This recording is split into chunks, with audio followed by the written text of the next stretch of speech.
Welcome to the SOS Save Our Soccer channel. Thank you for being here, for watching. I'd like to give you my opinion of the World Cup that started in America, Canada and Mexico. Started last night, in fact. And my impressions of the first opening match between Mexico and South Africa. It took place in Mexico City. Now, obviously, Mexico playing at home with a big crowd behind them at altitude did have an advantage going into the game.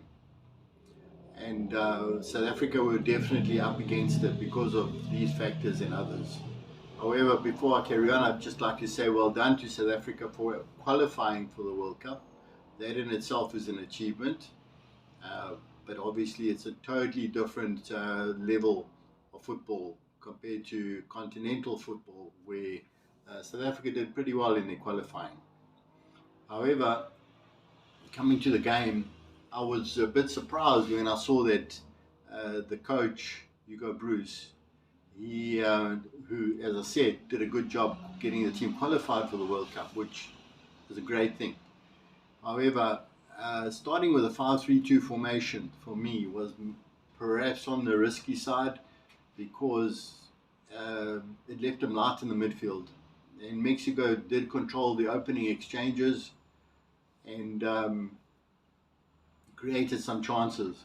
The first goal that was let in by South Africa, that was a mistake, I won't say by the goalkeeper. The goalkeeper made a decent pass out to the defender, Sitole, but the defender committed a cardinal sin by turning when you're so close to your own goal.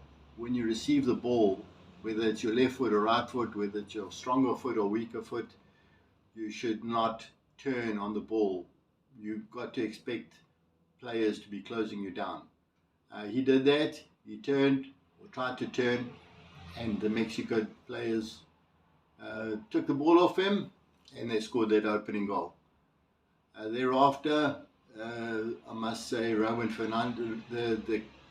Williams, the goalkeeper, captain, he made a couple of good saves and kept South Africa in the game. And Mexico also hit the post.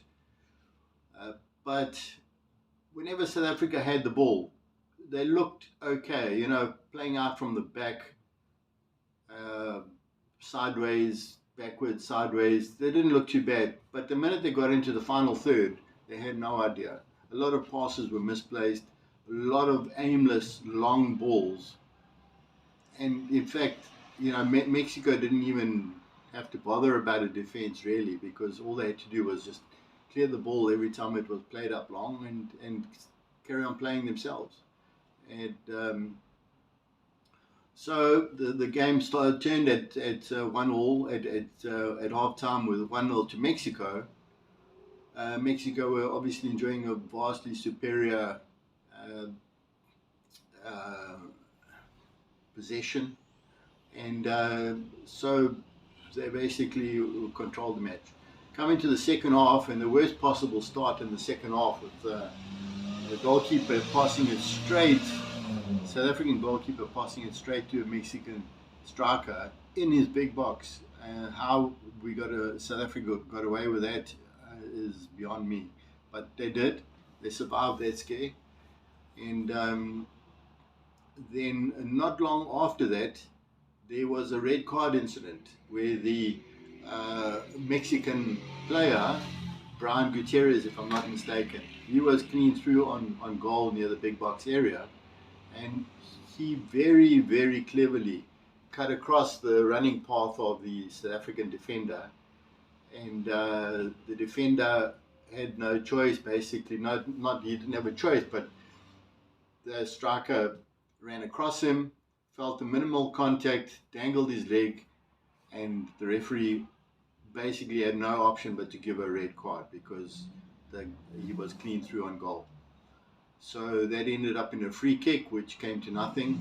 But then not long after that, South Africa conceded the second goal, and the game just was totally out of reach for South Africa. Mexico were treating it, they could have treated it as a practice match for the next round, and that they did.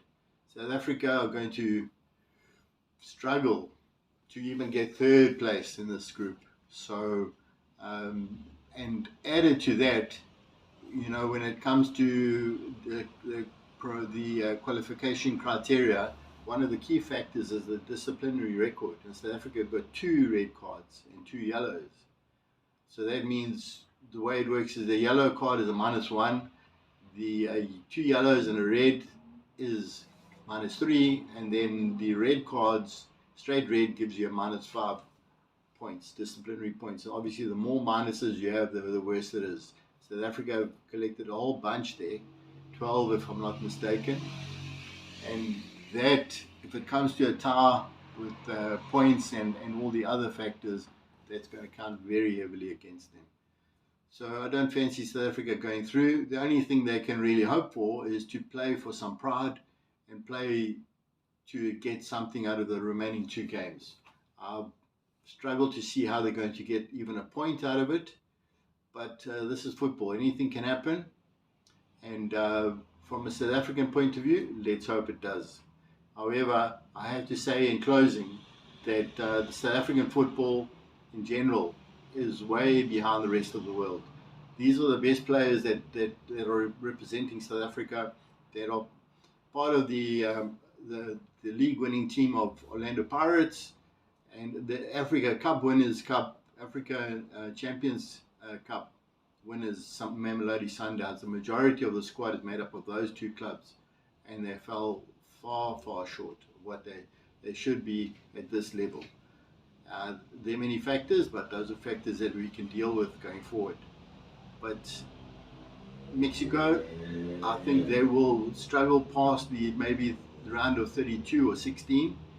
They will obviously qualify, but I don't think they'll go into the final 8. That's my opinion of Mexico. So, from a South African point of view, I hope that they do manage to recover some pride for the country, for themselves. They do have the ability. Whether they can do it is another story. Thanks for watching.